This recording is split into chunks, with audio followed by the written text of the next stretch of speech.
மீண்டுமே பாமகவுக்கு அன்புமணி ராமதாஸ் அவர்கள் தலைவராகி இருக்கிறார். இது பெரும் அச்சத்தை ஏற்படுத்தியிருக்கு.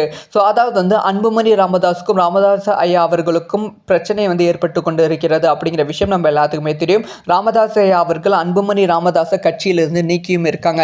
இந்த சமயத்தில் பாமக யாருக்கு சொந்தம், அன்புமணி ராமதாஸ்கா இல்லை ராமதாஸுக்கு சொந்தமா அப்படிங்கிற வாக்குவாதம் நிர்வாகிகள் மத்தியில் பெரும் அளவில் வெடித்து கொண்டு இருக்கு.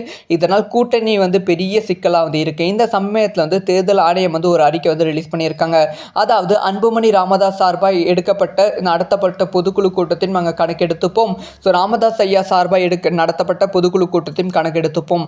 ஆனால் பாமக இருக்க முக்காவாசி நிர்வாகிகள் அன்புமணி ராமதாஸ்க்காக தான் இருக்காங்க.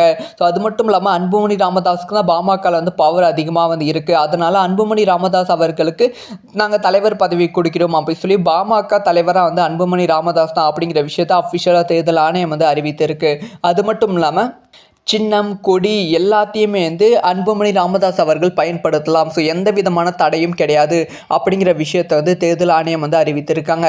ஸோ இதுக்கப்புறமா கூட்டணிக்கான பேச்சுவார்த்தை நடத்துவதற்கான வாய்ப்புகள் இருக்குது. ஸோ எப்படி மூவ் பண்ண போகிற அன்புமணி ராமதாஸ் அப்படிங்கிற விஷயத்தை வெயிட் பண்ணி தான் பார்க்கணும். ஸோ இதை பற்றி உங்களோட ஒப்பீனியனை கமெண்ட்டில் லீவ்